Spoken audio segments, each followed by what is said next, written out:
Hi, I'm Dave Bleckman and I own Positive Negatives.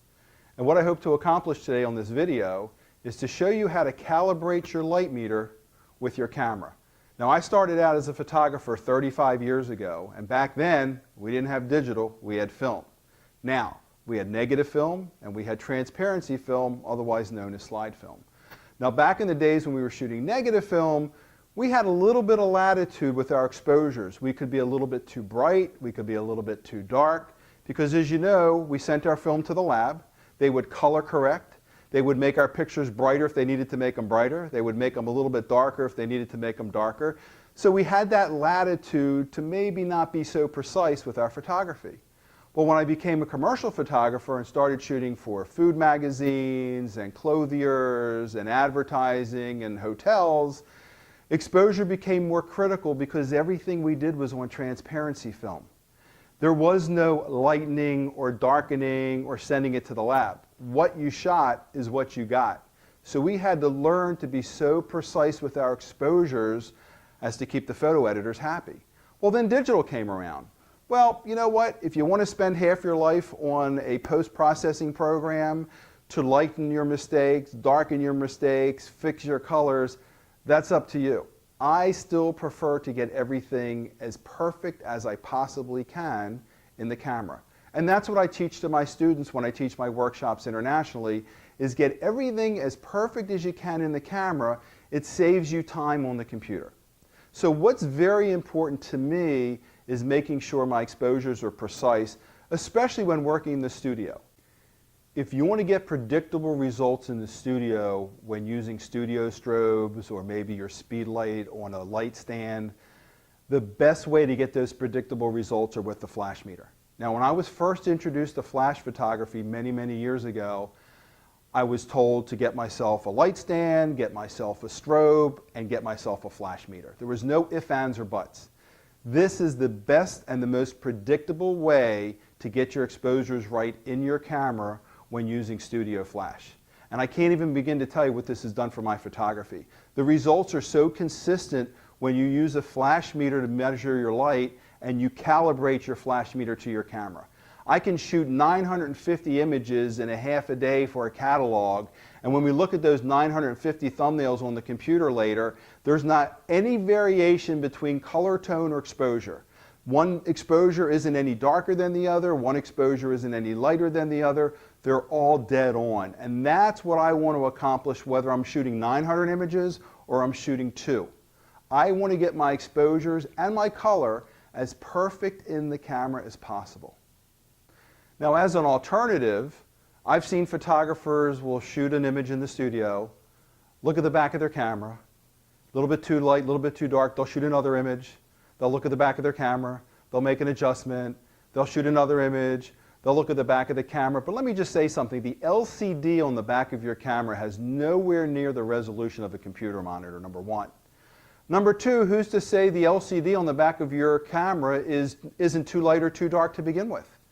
You can get a rough estimate by looking at the back of your camera, but is that going to put you within 1/10 of a stop? Or within 2/10 of a stop? Or dead on? Which is what we're trying to achieve. So I always recommend using a flash meter in the studio. It takes out the guesswork. You don't have to look at the back of your camera after every shot, which by the way also drains your battery. But why not know that if your meter says F11, it's F11. If your meter says F8, it's F8. Why not get it as perfect in the camera as you can from the beginning? Now, while we're on the subject of LCD screens and computer monitors, we have to make sure your computer monitor is also calibrated properly as well. There are some computer monitor calibration tools out there on the market to help you calibrate your monitor to make sure your colors are true, to make sure your monitor isn't too light or too dark, it isn't too contrasty. Because let's face it, if your monitor isn't calibrated properly, you may have a great exposure in the studio. Your light meter may tell you F8, and it is F8 for your camera, but if your monitor is too bright or too dark, you may now think that your exposures are off. Then you're going to go back into the studio, you may make some adjustments, and then you find out that it was all because your monitor wasn't calibrated properly. So I urge you to either buy or borrow some computer monitor calibration equipment from somebody that you may know. Make sure your computer monitor is calibrated right before you do what I'm going to show you today, then everything should fall into place for you. Now what I'd like to do is introduce to you our very lovely and talented model, Amy. And at the end of this video, you'll be able to see some contact information for Amy, in case you want to contact her and possibly use her for your modeling expeditions. Before we go into me explaining to you exactly what we're going to do, I want to mention two things. The first thing is your camera shooting modes. Now, you may not know this, depending on how much you've explored the menu of your camera, but most of your digital SLR cameras have shooting modes in there, or you may know them as picture control modes. And I'm not talking about the dial on top of your camera that says manual or aperture priority or shutter priority or the picture of the lady with the hat on or the little picture of the mountains. But what I'm talking about are actual shooting control or picture control settings. Now, in your shooting or your picture control settings, depending on the brand of camera that you have, you're going to see a neutral shooting mode. You'll see standard shooting mode. You'll see vivid. You'll see monochrome. You may see a portrait mode. You may see something called faithful. What you need to understand is that these different shooting modes have an effect on your image. For instance, in landscape shooting mode, your camera may be adding a little bit of contrast, a little bit of sharpening, and a little bit of green to your image that you may not want. In your portrait shooting mode, your camera may be adding a little bit of sharpness, maybe a little bit of contrast, and the colors may lean more towards skin tones. But these are all things that you typically cannot undo from your camera. So I want you to be conscious of the shooting mode that your camera is in, and I don't even recommend standard mode. I would like to see you go into something more like a neutral mode. Let's not have the camera software have an effect on your picture. We can do some sharpening and some contrast and those types of things in post-processing, but if your camera is sharpening your picture, you may not be able to unsharpen it successfully. If your camera is adding a little bit of saturation, like in vivid mode, it's going to be kind of hard to desaturate it and get that picture back to where you wanted it to begin with. So I recommend shooting in a neutral mode where your camera software is doing the minimal amount of processing to your image, and you can do that afterwards. And also, for the sake of this video and this testing, you don't have to shoot in RAW. You're fine just shooting in JPEG mode. RAW isn't really going to come into play for what we're doing. The other thing I want to mention is white balance. What is the correct white balance for the unit, the flash unit that you're using in your studio? Is it the little electronic lightning bolt symbol? Is it auto mode? Is it sun mode? Is it setting a Kelvin temperature? I'm going to tell you right now wholeheartedly that the best white balance mode that you can use in almost every situation is custom white balance mode. And I'm going to show you how to take a custom white balance in a little while. Custom white balance is so important because what custom white balance will do is it will set your camera's white balance to the exact lighting that your subject is in. I don't want to pick the lightning bolt on my camera. I don't want to pick a Kelvin temperature on my camera. As a for instance, you're outside in the sun, and you may want to set your white balance to sun.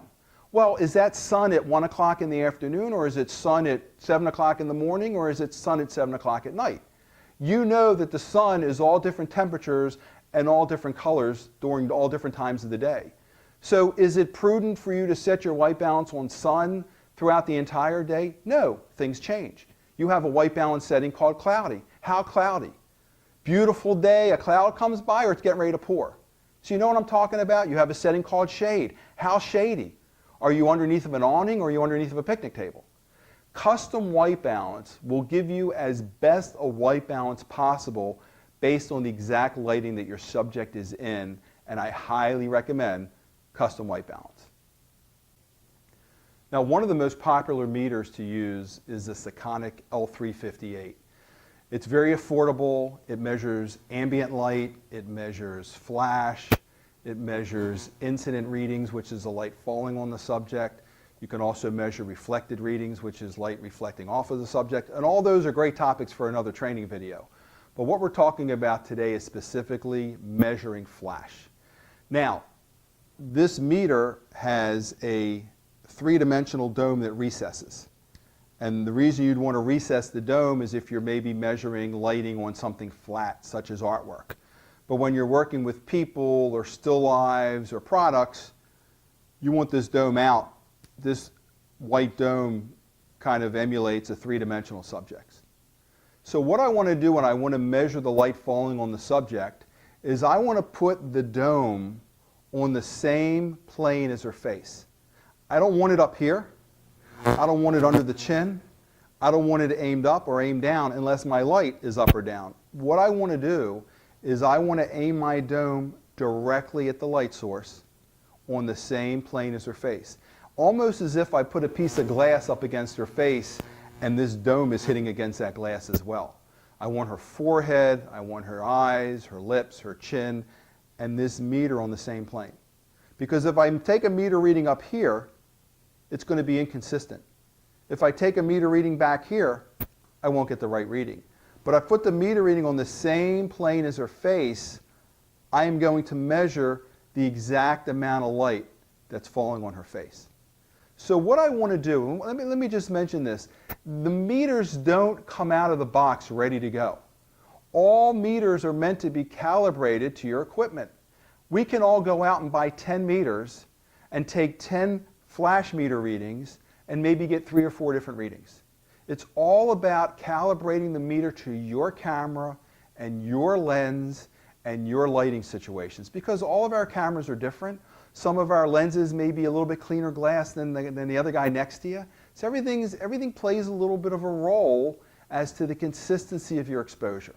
So I recommend you use your lighting, your camera equipment, your meter, and calibrate them to kind of marry together. So if your exposure says f11, it's f11. So what we're going to do for the sake of this experiment or this test, so to speak, or this calibration process, is I want to meter my light onto her face at f8. And then what I'm going to do is I'm going to bracket my exposure and shoot at different exposure levels, different f-stops, in thirds of a stop, and do this repeatedly with different colored outfits, and so I can look at my thumbnails later on the computer and determine which really consistently is the best exposure for my camera, my lighting, and my meter. So the first thing I want to accomplish is I want to set the power of this light to say f8. So I can take an exposure at 5.6, 6.3, 7.1, f8, f9, f10, and f11. Those are all thirds of a stop. So I'm going to hold my meter underneath of her chin. I'm going to put it on the same plane as her face. I'm going to aim it at my light source. I'm going to take a flash reading. Now, there's different modes that you need to set your meter in. We're setting our meter in a cordless flash mode because I'm using a pocket wizard to trigger my lights, and the Sekonic meters do take a pocket wizard module that you can use to trigger your light. So I'm cordless. I have no cords in the way. So I'm going to bring my meter under her chin. I'm going to aim it at my light source. I'm going to take a reading. And if you look at the meter reading right now, it says f5.6 and 7/10, which isn't f8. It's a third of a stop less than f8. I don't want 5.6.7 or 5.6.8 or 5.6.9. I don't even want f8.1. I want f8.0. I want it as perfect as I can get it. So what I'm going to do now is I'm going to make a slight adjustment to my light. I'm going to raise the power of my light and take another reading.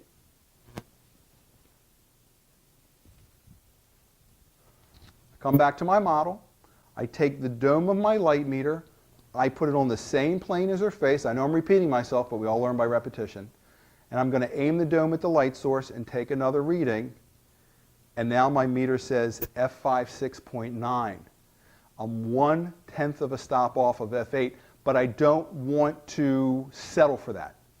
I want to meter, if I want to calibrate my equipment to my lighting and to my meter, I have to start with an exact point, which is going to be f8. So I'm going to make another slight adjustment to my lighting.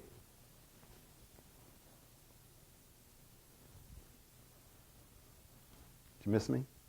So I'm back at my model. I'm going to aim my dome back up at the light source, take a reading, and I'm still at f5.6.9. So I need to up the power of my light a little bit more.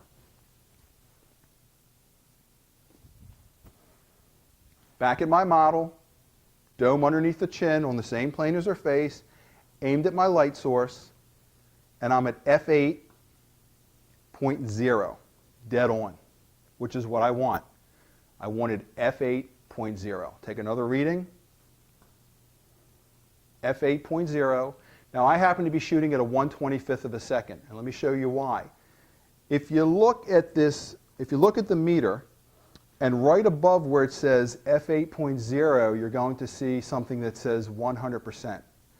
What that is telling me is that 100% of the light that my meter is measuring her is coming from my flash. There's no ambient light having an effect on this photo at 1/25th of a second. Now if I shot slower at maybe a 60th of a second or a 30th of a second, some of the ambient light in the room may take part in this measurement. But I only want to measure the flash, so I'm making sure that above where it says f8.0, you see that 100% of the light falling on her is coming from my flash. Now what I want to do is I want to take a custom white balance to make sure that the colors are going to be as perfect as possible. So when I look at these thumbnails on the computer later, I can gauge the correct exposure by the color of the top that she's wearing.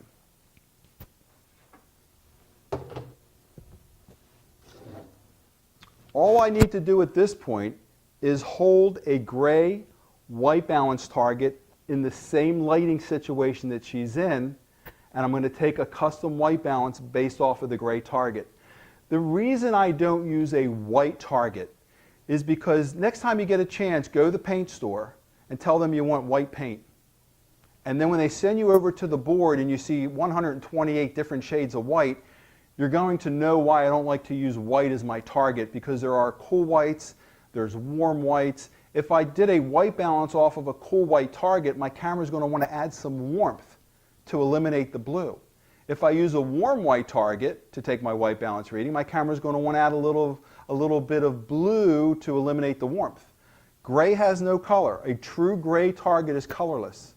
So all I need to do to take a custom white balance reading is on my camera, I hit my white balance button, I move out of my way, I hold the target in front of her, I take a picture of just the gray in the viewfinder in the same lighting situation that she's in, and then I'll get a reading. So let me do that again.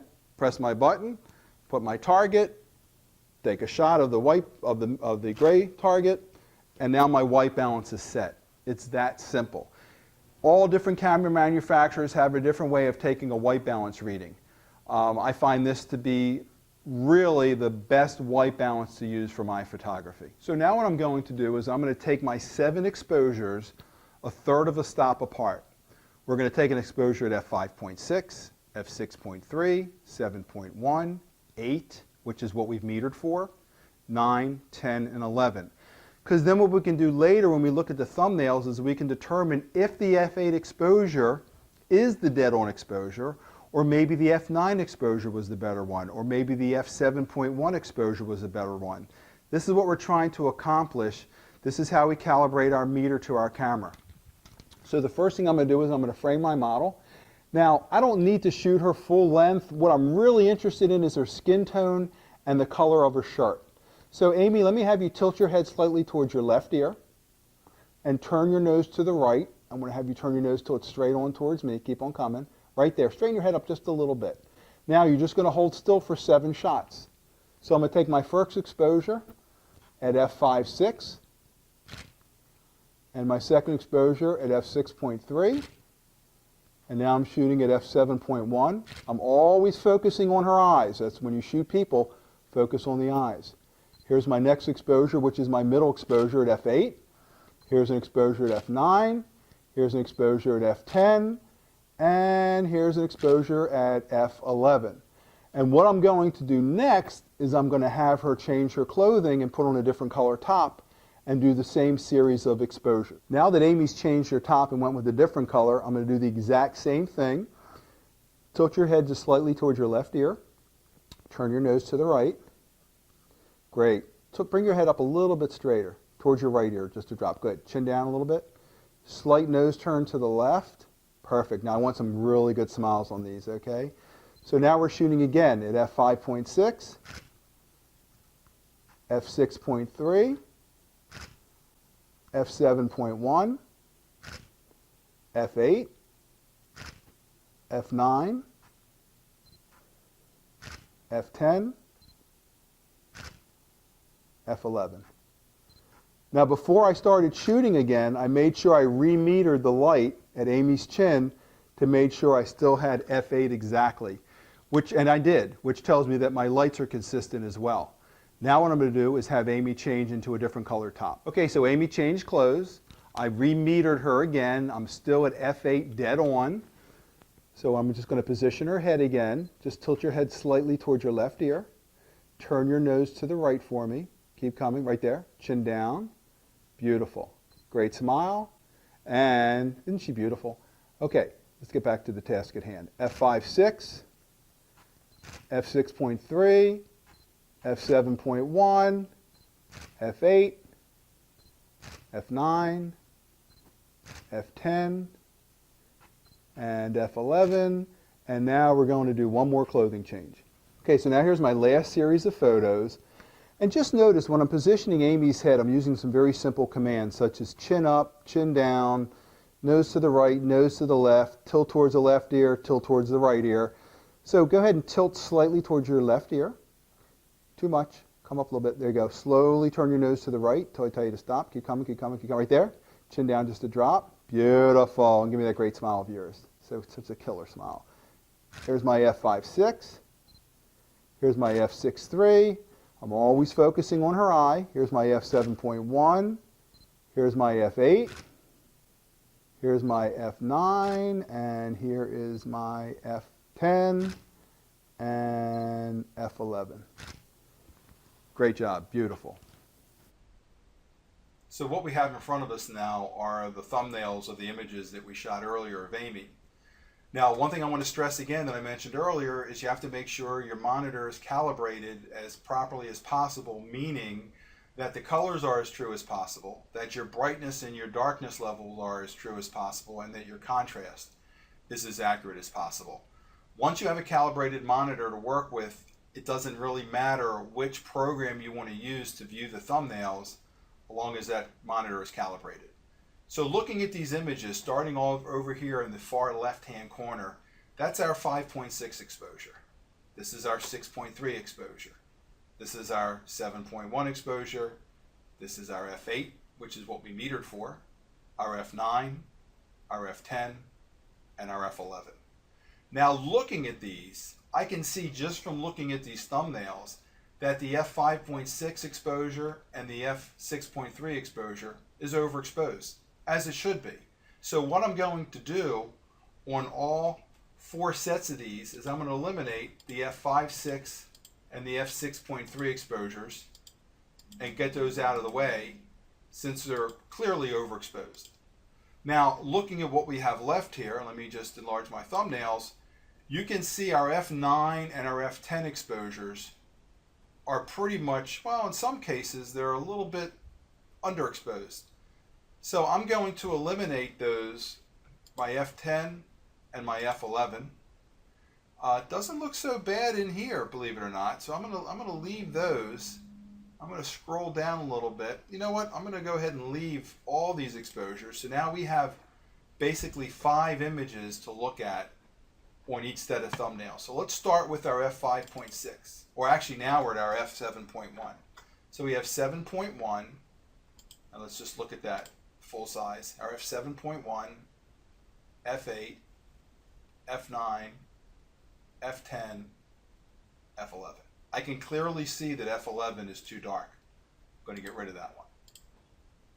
Okay, if I go back to the F10 exposure, versus the F9 versus the F8. I think the F10 exposure is clearly too dark. I'm going to delete that as well. So what I have now in the orange top is I have F7.1, F8, F9. Looking at these, the F8 exposure looks to be the best exposure for me. So if I look at these a little bit brighter, let me get this larger. Here's our F7.1, F8, F9. I think the skin tones are dead on in the F8 exposure. So looking at these now, I think the F8 exposure in the orange top is the right exposure. Let's take a look at what we have left here in the blue. So we have F7.1, and let's look at this full size, 7.1, F8, F9, F10, which I think is clearly too dark, and F11. So I'm going to eliminate the F11, and I'm going to eliminate the F10. So now, going back to the blue top, I have F7.1, F8, F9. So let's take a look at these a little bit larger. Again, some highlights. Looks a little bit overexposed. The skin looks a little too bright to me on the F7.1 exposure. F8, F9. So bouncing back and forth between F8 and F9, let's say for the sake of argument that the F9 exposure is the better one. So now we have one F8 exposure that we like best, and we have one F9 exposure that we like best. Now let's take a look at the red top. And again, in the red, what we have left, 7.1, F8, F9, F10, F11. So we have our F7.1, clearly overexposed. Let's get rid of it. F8, F9, F10, clearly underexposed. Let's get rid of it. And of course, F11, clearly underexposed.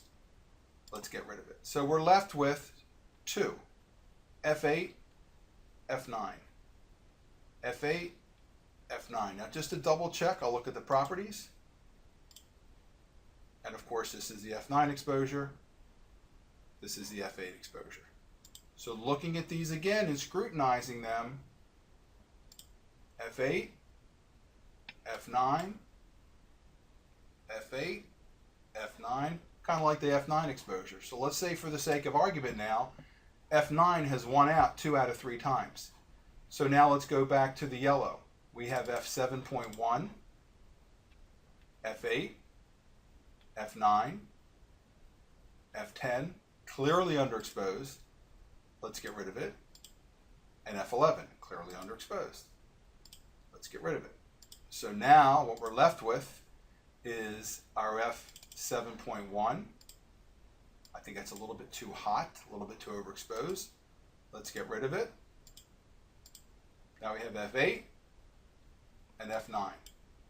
F8, F9. So let's say we like the F9 exposure better. What that means now is the F9 exposure has won out 3 out of 4 times, which means that the F9 exposure obviously is the better exposure of all the thumbnails that we took. So now if the meter says F8 and we shoot at F8, we're going to be about 1/3 of a stop overexposed. So we have some options. We can make an adjustment in the meter, and I can show you how to do that in a little while, where we can take the meter and we can adjust it plus 1/3 of a stop, which means now when our meter says F8, it's F8. Or every time your meter says at F8, you shoot at F9. There's a lot of things you can do. It's almost like when some people set their watch 15 minutes ahead, they're always late. So they set their watch 15 minutes ahead. I mean, are they really fooling themselves? If it was me, I'd look at my watch and I'd think, okay, I still have another 15 minutes. So you can shoot at if your meter says F8, you can shoot at F9, but this video is about calibrating your meter. So what we're going to do is we're going to take our meter and we're going to make an adjustment to a plus 1/3 of a stop to help compensate for this F8 being overexposed by 1/3 of a stop. So now when our meter says F8, we know in confidence that we can set our lens aperture at F8 and we will have perfectly exposed photographs. So now that we've established that the F9 exposure was the best exposure for the most part, we know that if our meter says F8 and we shoot at F8, we're going to be 1/3 of a stop overexposed. As a matter of fact, no matter what our meter says, if we shoot at the aperture that our meter reads, we're going to be 1/3 of a stop overexposed. So what we need to do now is we need to make a compensation adjustment on the meter so that when the meter says F8, it's F8. If the meter says F9, it's F9. If the meter says F4.0, it's F4.0. I'm going to show you right now how to make that adjustment. Now, most meters on the market today are meant to be calibrated and adjusted. They all work a little bit differently. This particular meter, the Sekonic L358, and other Sekonic meters, the way you make your adjustments is you press your ISO 1 and your ISO 2 buttons simultaneously, and as you can see, now I'm in the adjustment mode. Now, if my exposures were 1/3 of a stop too dark, I would adjust my meter back to minus 3/10 of a stop, which is 1/3 of a stop. If my exposures were a 1/2 a stop too dark, I would move this back to a -5. So just remember, if your meter reading is too dark, you want a minus. Now, because my meter readings at F8 were a little bit too bright by 1/3 of a stop, I'm going to take this meter and I'm going to adjust it to plus 3/10 of a stop, or 1/3 of a stop. So now that my meter is adjusted to a plus 0.3, which is 1/3 of a stop, now when I take a meter reading and it says F8 and I shoot at F8, my exposures will be dead on. No matter what reading I get from my meter now, I have the confidence to know that I have now calibrated my meter with my camera and my lighting and my lenses so that I don't have to look at histograms and I don't have to keep looking at the LCD screen on the back of my camera. I simply know and have the confidence that if my meter says F8, it's F8. So I hope you've enjoyed this video today. More importantly, I hope you learned something from this video today. And I want to make sure you check back at my website often for updates on new trainings and live workshops. I am Dave Bleckman with Positive Negatives. My website is posneg.com, and I hope to see you at a workshop soon.